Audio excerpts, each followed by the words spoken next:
Hello, hello. Hello, magical writers. We are so excited today. I mean, Andrea, this is amazing. It truly is. We have a fabulous guest. Oh my God, I'm almost pinching my arm here. What is happening?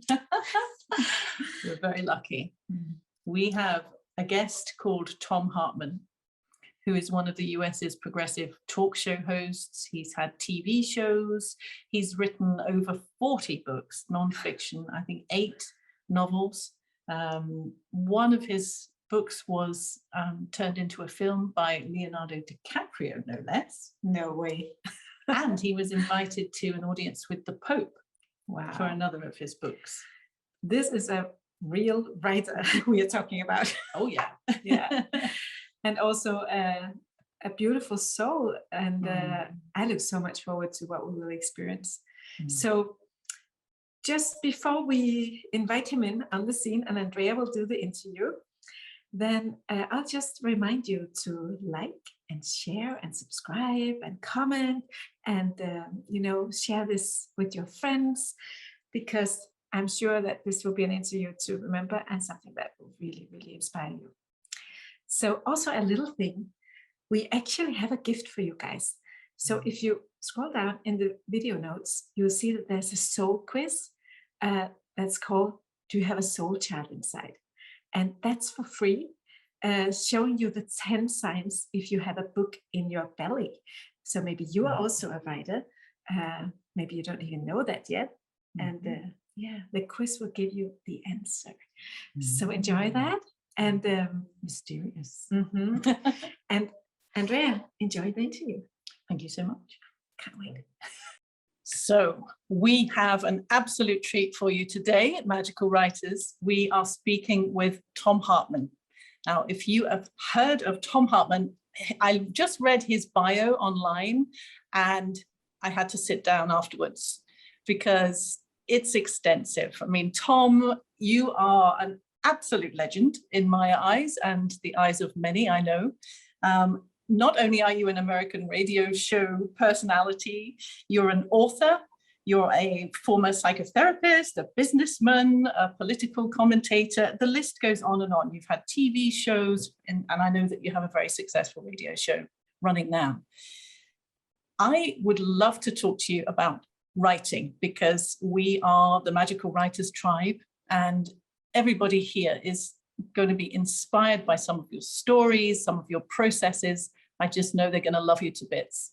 So welcome, Thom. Well, thank you, Andrea. It's great being here with you. It's nice to see you again. Lovely to see you again. We have known each other for quite a few years. And I think maybe even a few decades. Is it really? Oh my goodness. But we're so young. Yeah. There you go.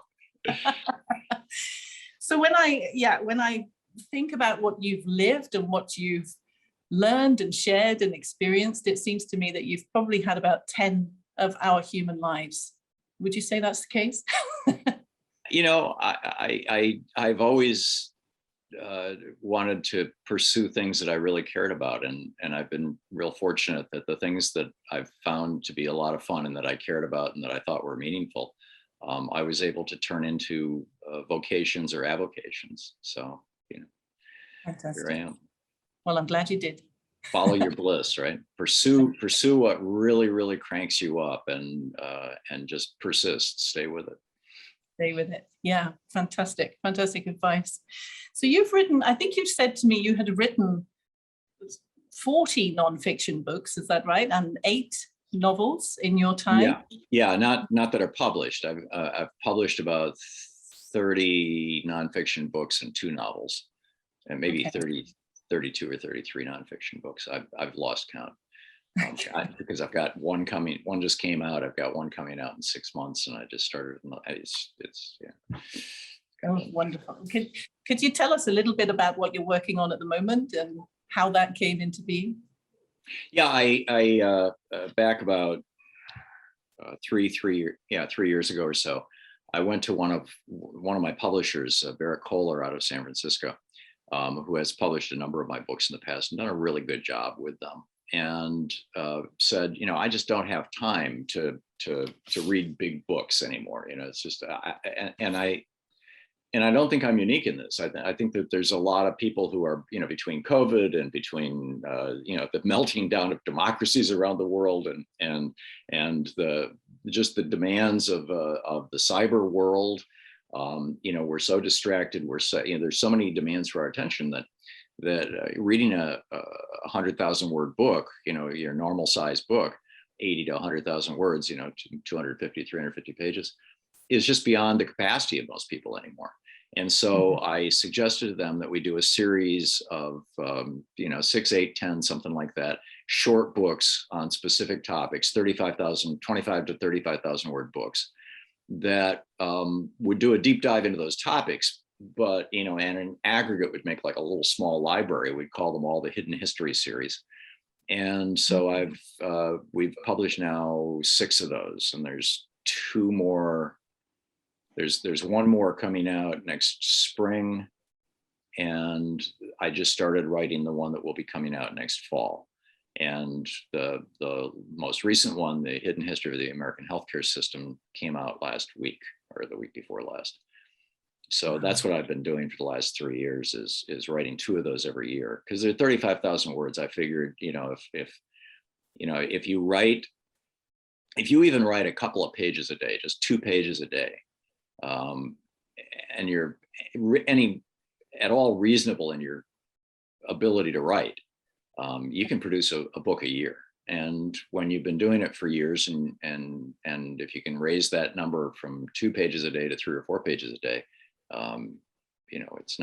it's not that big a lift to produce 2 35,000 word books a year.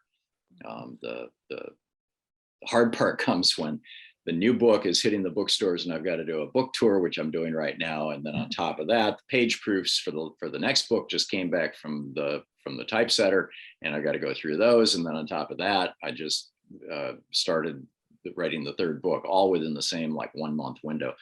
But that's an unusual situation that most people don't have to deal with, and that hopefully I won't have to deal with in the future, because I think this next book is going to be the last one in the series. Okay, wow. I'm still blown away by that. Just the thought of writing 1 book a year is, it's a high aspiration for me at the moment, and I know probably many of. Well, let me tell you a story. Michael Kurland is an old and dear friend of mine. I've known Michael since the 70s. He's a science fiction writer. He's I don't know how many books he's written, but it's way more than I have. Probably more than twice as many as I have. He started writing, his science fiction started getting published in the 70s, in the early 70s, maybe even the late 60s. And this was in the 1980s. And I started writing when I was a kid. My mom was an English major, and she always wanted to write, and she had worked on a novel most of her life. And when I was 10 or 11, my parents gave me a typewriter for my birthday, and I learned how to type. And the first short story I published, I was 16 years old. And I'd wallpapered my bedroom with rejection slips from poetry magazines for this terrible adolescent poetry I was writing when I was a teenager. And so by that point in time, I'd written a lot of stuff for magazines. I'd been published in more than 200 magazines, or more than 200 times in about 24 magazines. I was writing almost every month for cover stories for Ziff Davis publications, Popular Computing, Popular Mechanics, stuff like that. But I'd never written a book, and I'd always wanted to. And in fact, if I said this was in the 80s, actually, this must have been in the 70s. In fact, it must have been in the early 70s, like 73, 74. And so anyhow, I'm at Michael's apartment in New York City, and we're having breakfast together. He's living down in Greenwich Village, and there's this manuscript about yay thick, a stack of printed out double-spaced pages, ready to go off to his publisher for his next novel. And I'm looking at that thing longingly, and I said, Michael, how do you do that? How do you write a friggin' book? And I'd probably written 1 million words of nonfiction, short story articles, and things, but how do you write it? And he said, in this just totally matter-of-fact tone of voice, he said, 5 pages a day. And I said, what? And he said, if you write 5 pages a day, you will write a book in 3 to 4 months. And then you spend the next month editing it at the rate of 10 pages a day. Mm-hmm. And if you can do that and do that consistently, then you can write between 1 and 2 full-length books, full-length novels a year, which he had been doing for years. And I was like, whoa, that's so cool. And then I said, well, why don't you do more than 5 pages a day? And he said, because if I wrote 10 pages yesterday, then today I'd feel guilty for only writing 5. And I said, but what if you have a whole bunch of leftover time? I mean, how long does that take you? And he said, sometimes, he says, I get up in the morning and I put on my bathrobe and get a cup of coffee and sit down at the typewriter. And he said, sometimes I'm done before breakfast with my 5 pages. And sometimes it's 3 p.m. before I get breakfast, before I finish with my 5 pages. And however long it. Yeah, and if it's first thing in the morning and I'm all done and I just banged them right out, he said, I'm still writing. I'll sit at a coffee shop and watch people walk down the street and make up stories about their lives and turn them into characters for my next book and make notes for myself. He said, I'm still writing, but 5 pages a day, that's all it takes. And so I came home and said to Louise, being the chronic overachiever that I am, I said, I'm going to start writing 10 pages a day. She was like, okay. So I wrote a 120,000 word novel in the course of the next 6 or 7 months. It was terrible. It was an awful book. I mean, it'll never see the light of day, but it was just extraordinary practice, and I've just, if you write every day. Well, when you and I, one of the first times we met and you were talking about being a writer, and I said, start writing. That's what writers do. You write every day. If you don't write every day, you're not a writer. If you do write, or at least regularly, if you do write regularly, then you're not, then you are a writer. Because it's by, it's like saying I'm a runner, but I never run. Are you a runner? So yeah. That piece of advice has stayed with me. Whenever I face a blank page, I think of you.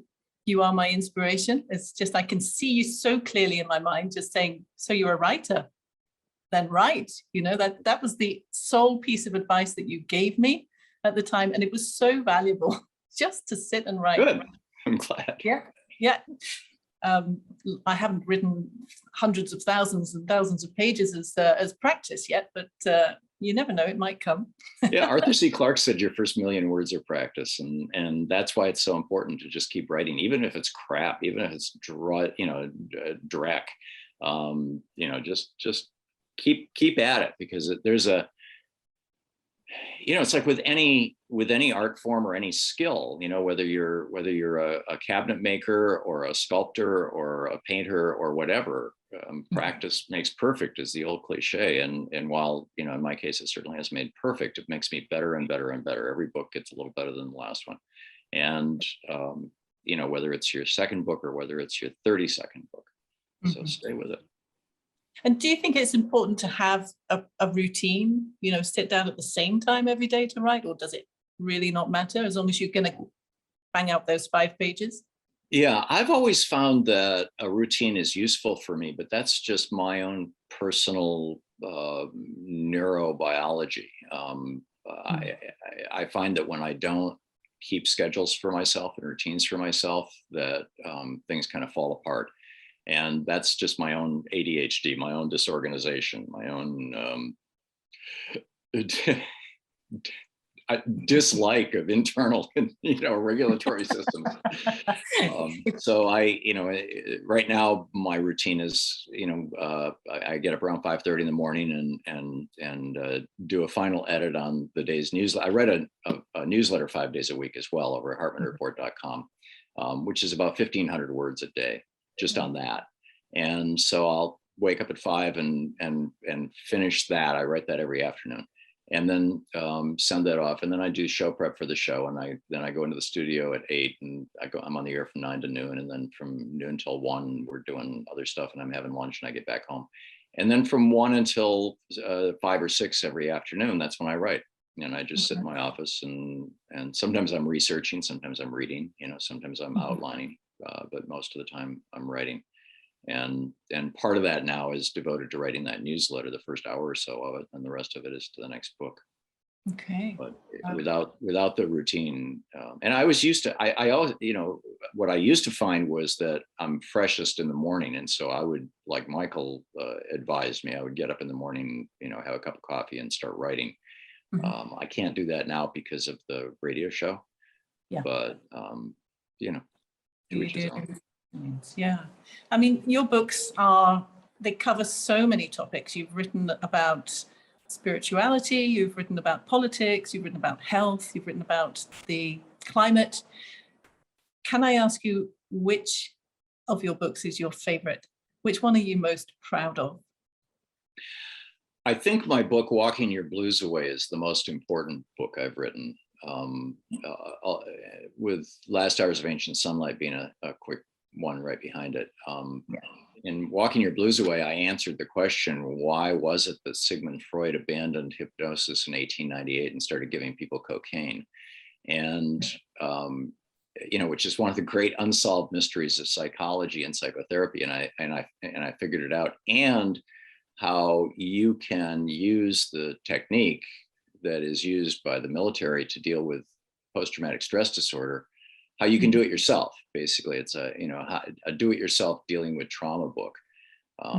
But in the context where I started when I was writing that book was, why did Freud make this shift? Because he had been doing the same kind of bilateral, essentially hypnotic technique prior to 1898 that they use now for service members with PTSD.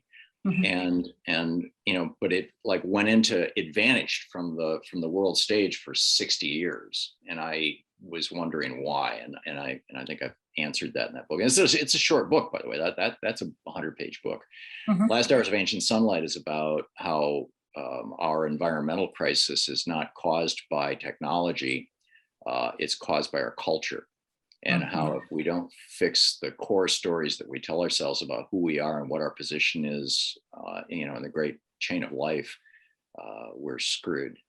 So I think it's a pretty important book too. That was a very important book, and the seminal book for me, and very much ahead of its time. And I believe it's inspired a film by Leonardo DiCaprio. Is that right? Yeah, 5 of them actually, or 6 of them. That we've worked together on, 4 that live on YouTube over at greenworldrising. Whatever, and 2 of them that were theater releases. The Last Hours, no, the 11th Hour, and Ice on Fire. Okay, yeah, Before the Flood. Yeah, it's just wow to be able to write books that inspire so many people. I can see why it's in your top 3. It was certainly a very, it was a turnaround book for me, I think, learning about the climate crisis so far in advance. And now, of course, that book was published in 1996. Yeah, 96. And now, we've updated it several times now. There's a new edition now. Yeah. And can I ask you the opposite of that question? Is there a book that you've written or co-written that you just kind of wish would disappear? Well, yeah, I had two novels in print. They're both out of print now, thankfully, mercifully. I just, the thing that I learned after writing fiction, in addition to knowing that I'm really good at writing nonfiction. I mean, I'll own that. But I learned that writing fiction is an art that requires a lot of dedication and a lot of practice and a real high level of commitment. And I did not take it anywhere near seriously enough. I was just trying to bang out some novels thinking that's what you do. And you don't generally just bang out a novel. And so that was my learning there. And I'm not embarrassed by, but the novels that I've written, and including the 2 that were published, are just not all that good. Well, it wouldn't be fair, I don't think, if you had all these skills and you were a fantastic writer as well. It just wouldn't be fair on everybody else. So do what you do well, I think, is the lesson there. I've been lucky enough to be with you in the corridor just before you've gone on to give a talk at the charity that we're both very familiar with, Salem International. And I remember you saying, I remember asking you, have you got notes? Do you know what you're going to talk about? And you said, no, I'm just trusting. and you walked in without notes, without, I'm sure you've been preparing in your mind, but it was seemed very much like an intuitive process for you, and you just trusted what was going to come through was going to be right for the people who were in your audience. Is that a practice of yours? Is that something that you also use when you sit down to write a book? I guess it depends on the book. Yes and no. I mean, in that situation, I knew that audience, I knew that topic, I mean, I was speaking about lived experience. And so I didn't really need notes. I mean, there was a theme there that needed to be addressed, and that was pretty much it. Typically when I'm doing a speech on whenever I have a new book come out, I travel around the country doing, book tours. And what I'll do is I'll make a bullet list for myself of 6 or 8 or 10 major points that are in the books, where I can remind myself with 3 or 4 words what that module, what that story essentially is. And I always try to tell stories. We are story machines. Story is how humans have transmitted human culture from the beginning. And so even if I'm talking about something that seems mechanistic or abstract, a carbon tax, I would tell stories. And so typically if I'm giving a talk, the notes are the major points that I want to make. And in my mind, they attach to a particular story, or sometimes if I need to remind myself, I'll write that story down.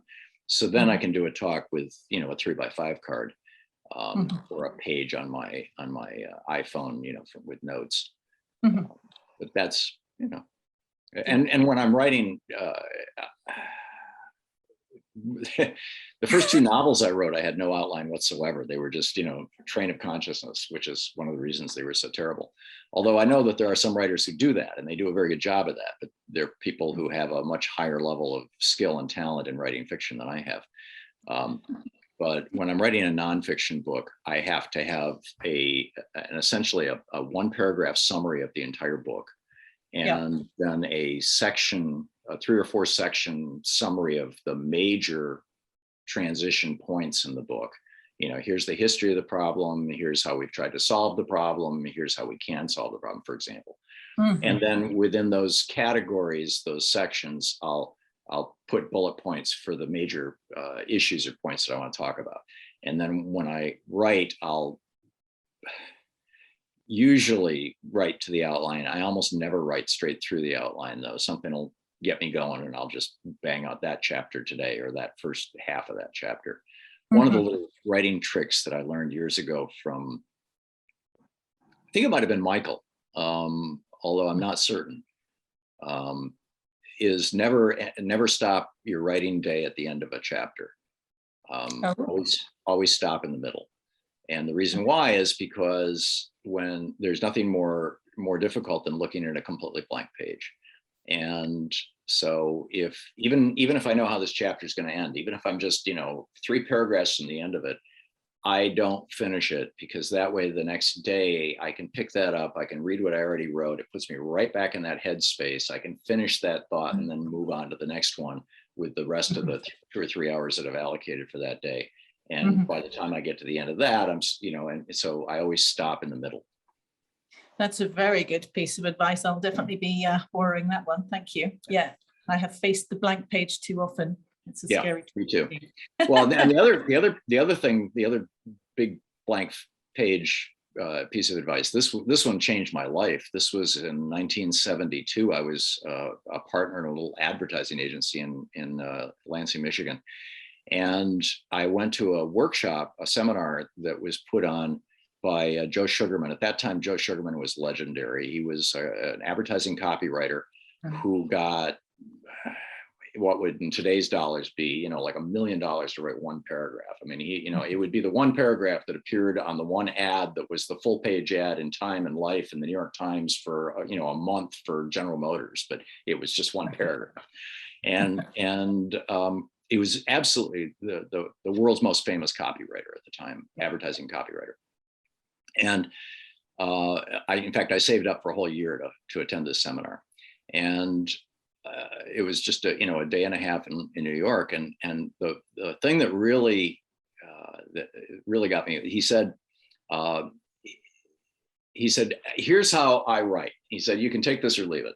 But he said, here's how I write. He said, when I'm going to write copy for something, say a new technology or a new product, he had a company, by the way, it was called JSN National Sales Group, where he was selling electronic gadgets by direct mail, by catalog. And so he said, so I'll sit down and I'll think of somebody I know who meets 3 criteria. That's somebody I know and like. Well, I guess that's 2, that I know them and I like them, and that I know that they would have an interest in what I'm going to be writing about, the product I'm going to be writing about.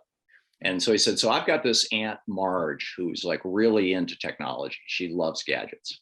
So I'll sit down and put a piece of paper in the typewriter, which is how we did it in the 70s. And I'll start out, dear Aunt Marge, how are you? How's the kids? How's Uncle Ralph? Things here are going pretty well. I got to tell you though, Aunt Marge, I had an amazing experience last week in Las Vegas. I went to the Consumer Electronics Show, and just imagine this, Marge, you're sitting in your living room and it's so quiet that you can hear the traffic outside. You can hear people talking as they're walking down the street. And suddenly out of the walls, out of the room, comes Beethoven's Ninth Symphony, so full, so complete, so perfect that it sounds like you're in the concert hall. This is a brand new technology, Marge. It's called compact disc digital audio. And I picked up 1,000 of these things at the Consumer Electronics Show, and I can give you one. I can get one for you for only $595 if you call now. And then I tear that out of the typewriter, cut off the Aunt Marge part, and hand it off to somebody to proofread. And every book I have written, every nonfiction book I've written, pretty much every chapter has been written to somebody. Almost never do those people know that I'm writing to them, although occasionally I will send it to them as letters, or pieces of them. But what Joe pointed out was, he said, our unconscious, we've been trained in school that when we write something, we're writing to an audience. And we've been trained that when we give speeches or go on radio or TV, we're talking to an audience. But and that translates into our thinking that when we write, we're writing for an audience. But whether it's advertising copyright or whether it's a novel, everything that you write will be read by one person at a time. Mm-hmm. So you're only ever writing to one person. And if you write with one person in mind, your writing style will internally shift without you being aware of it or conscious of it to a far more interpersonal frame or style, and it will have far more impact. And I have found that to be very much the case. That's genius. Absolutely. Yeah. I can really see the gift in that, because it's too general. If we try to write for everybody, how can it possibly land? Well, and it also starts sounding like you're giving a speech. Yeah. And this is like, and in fact, when I give speeches, I don't give a speech to an audience. I try to establish eye contact throughout the audience. And at any given moment, I'm talking to the person that I'm looking at, and that's it. I don't even allow myself to think there's 5,000 people in the room listening to me. Mm-hmm. It's that person, and then that person, and then this person. Because the minute I start thinking 5,000 people, I start freezing up. And it's the same thing on radio and TV. My radio show is supposed to, according to Talkers Magazine, has an audience of 7 million. If I ever thought of that when I opened the microphone, I would just die. Instead, there's one person on the other end of that microphone. And that was something that I learned in radio when I was 16, when I got a job as a weekend DJ on a country radio station. And my mom used to listen to me. And so I did my show for my mom. And, so I was kind of primed for that already, but, and I still do. I mean, I don't do my show for my mom anymore. She's passed away, but it's always just one person. Wonderful. Same thing in writing. Yeah. I can see how that would really work. Thank you. Thank Joe Sugarman. Yeah. I think he might still be around. I'm not sure. Yeah, well, he inspired the advertising agency for sure, advertising industry for sure. You've been so prolific and so inspired all your life, but has there ever been a day when you've thought about giving it all up? Writing? Yeah. No. I've like I said, I've been writing since before I was an adolescent. Before puberty, I've been writing. um, it's part of me. It's part of who I am. Is to write things. And my heroes were always writers. Ernest Hemingway and Right. Yeah. Plato. Yeah. I mean, so no, there's never been a time when I thought, screw this. I have, well, as I said, with this series of books, I mean, for 3 years now, I've been writing 2 books a year on a really rigorous schedule, with insane deadlines. And when I turned in The Hidden History of Big Brother a month ago to the publisher, I basically said, that's it. That's the 7th book in the series, and I'm done. And then about 2 weeks later, I had been thinking about this whole neoliberalism issue, and I'd written a couple of pieces for my newsletters on it. And I thought, there's no good books that explain what neoliberalism is, in a nice, short, easy to understand. This is a theology. It's a religion based on economics, but it's actually a religion. It's a belief system that has never been demonstrated to be true. And it has literally changed the world since Ronnie Reagan and Margaret Thatcher embraced it. And now it's spread all over the planet, and it's corroding democracy in front of us, and it's causing massive inequality all around the world, and nobody even knows what it is. So I got all cranked up and wrote a note to my editor saying, "What would you think about The Hidden History of Neoliberalism?" And he was like, "Great, if you can deliver it by January 7th." So that's my project now. But I really think this time that'll be the last one, and then I'll take some time off for a while. Good. Yes. I mean, but I won't stop writing. I don't believe you. Like I said, I'm still writing 1,500 words a day in my newsletter too, 5 days a week. I was going to say, when you say you're going to take some time off, I don't really believe you. Yeah. I know you too well. I think I'm still trying to impress my dad. Is that what it is? Was he a great inspiration? No, it wasn't so much that he was a great inspiration. It was that I'm the oldest of 4 boys, and they were all 2 years apart. And I always felt competitive with my younger brothers for my dad's approval and attention. I was just a couple of weeks ago, I was walking down the street and thinking about my dad and kind of talking to him, actually. And it suddenly hit me that I've been driven my whole life because I'm trying to impress him. He's been dead for 15 years and I'm still trying to impress him. So I'm kind of at peace with that. I don't view it as a pathology or anything. We all have our own internal angels and demons or whatever. It's an often in psychology, in the field of psychology, it's often remarked on how people who have been through great trauma or people who have had great loss early in their lives, particularly a parent dying or a divorce when they're young, that's a real common denominator in the stories of people who are really famous. People who, like Bill Clinton, never even knowing his father, for example, that they're always trying to get that parental approval.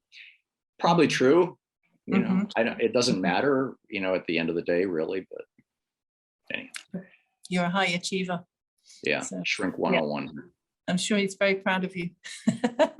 Wherever he may be. I think he was.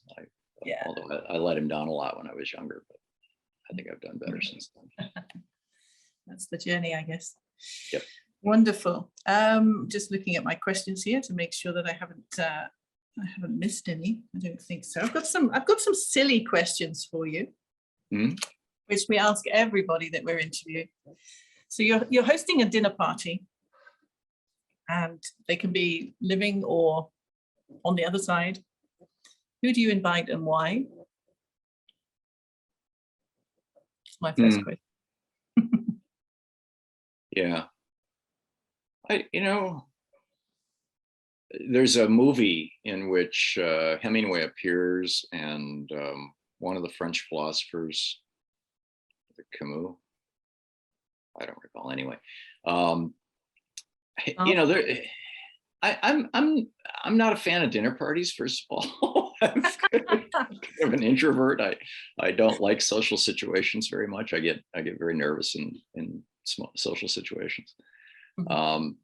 Maybe you can have a one-on-one then. Maybe you can just go for a coffee with. What I'd love to do is have a time machine and just go back and play observer in Thomas Jefferson's White House, for example, or John Adams. You know, at the founding of the Republic, as things were really starting to get hot, I would love to go be in the room with Maximilian Robespierre and watch him make that transition from being a fierce advocate for democracy to an insane tyrant.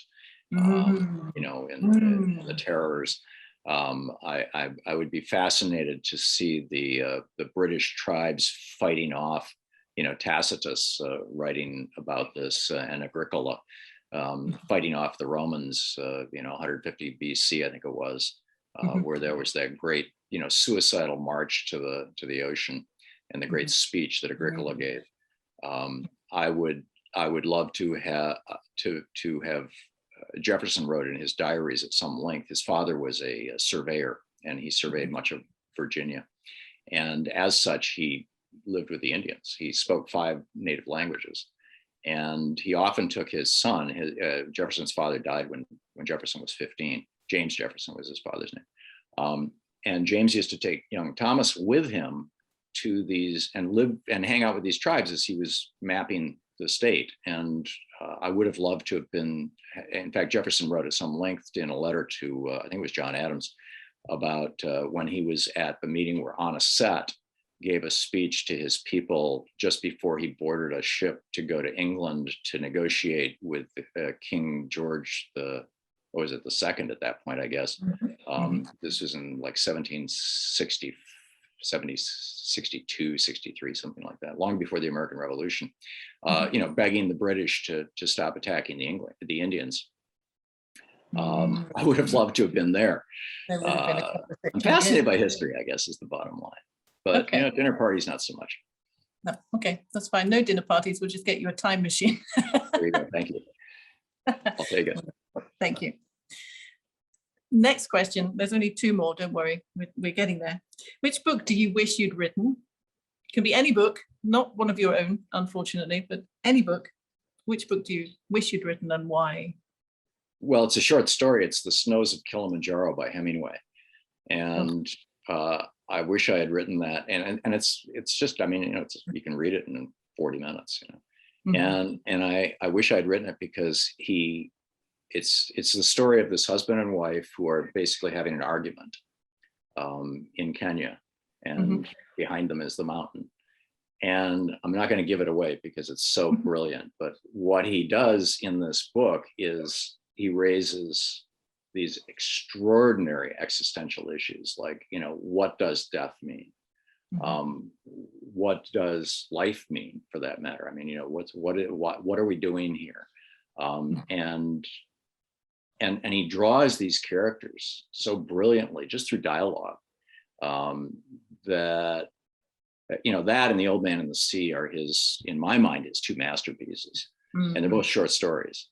And The Old Man and the Sea, for sure. Yeah. Yeah, my dad sat me down when I was about 10 and said, "You're going to read this book," and gave me The Old Man and the Sea, and I just. Oh yes, The Old Man and the Sea. Yeah, that was. If you loved that, you'll love The Snows of Kilimanjaro. Okay, good to know. It's got a twist at the end that just leaves you going, oh, wow! I'm going to order it as soon as I've finished. I'm going to order it. It's a short story. I'm sure you probably find it online. Yeah, sure. Thank you. And our final silly question: what would make you blush if people knew that about you as a writer? Sorry, that wasn't particularly well worded, but yeah. What would embarrass you if people knew about your how you write? Or what would embarrass me is if anybody read any of those early novels that I wrote. I mean, they were just so, you know, it was cliche city, right? It's just, you know, and throwaway gratuitous love scenes and just, you know, and weird, you know, that would embarrass me, but that's okay. About it. All right, we won't come digging. Bury them in the garden. Thank you. No spelunking here. Yeah. No. Well, that's amazing. Thank you so much for your time. You've been an incredible guest. I mean, I could talk to you for hours. There's so much that we haven't explored. Could you leave us with your top tip for writers who either aspire to write or are finding it difficult to write? Is there anything you'd like to leave them with? Yeah, and it'll take me just a minute to find it. Hang on just a second. And I would be happy to do that. Thank you.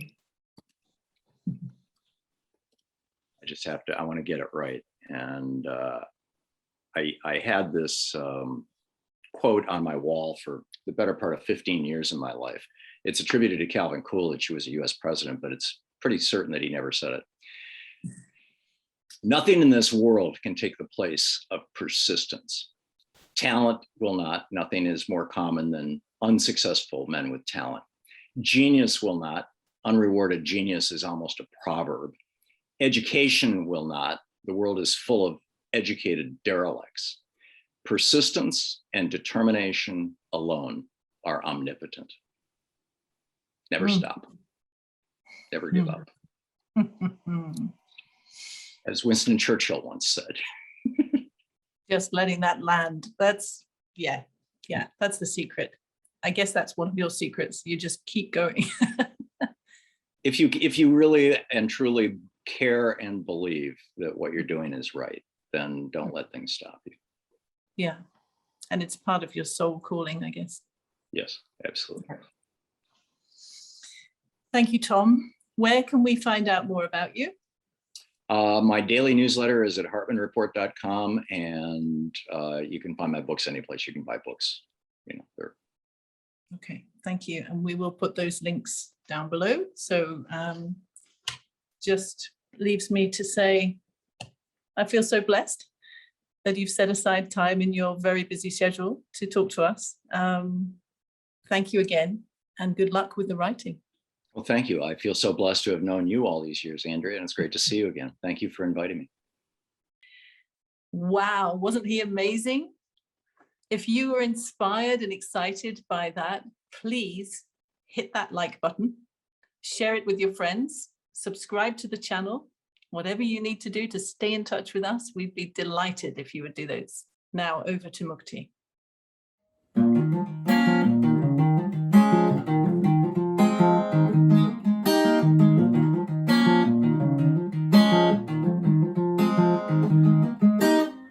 Breaking out of the cage, led right upon a stage, placed in the spotlight to bring the dead alive. I don't know where you've been, I'm here to bring you in, into what we all forgot, where the world stops and I just wanna go,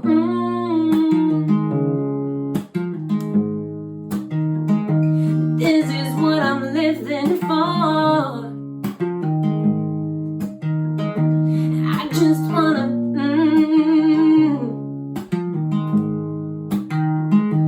This is what I'm living for. I'm alive, I'm alive, I'm alive. Breath moving through the heart, soul submerging from the start, elevating out of the frames, only love remains. And I don't know what we've got, if it's something or not, 'cause I know that it's not you. It's what we get into that makes me wanna go,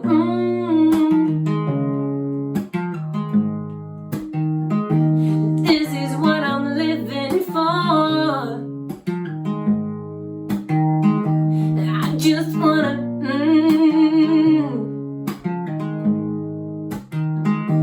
This is what I'm living for. I'm alive, I'm alive, I'm alive. Wanting to go on, you wanna hold on. As soon as you wrap your arms around it, it's all gone. Love is present, I'm inviting you to stay. It's only you that keep slipping away. Yeah, it's only you that keep slipping away. Yeah, stop, come back if you wanna go.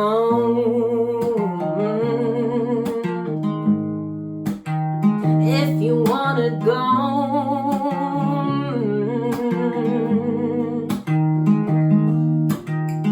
I don't know where you've been. I'm here to bring you in into what we all forgot, when the world stops and I just wanna go.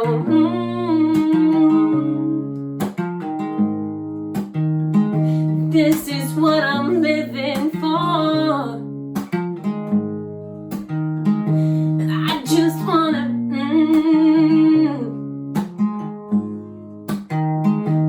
This is what I'm living for. I'm alive, I'm alive, I'm alive.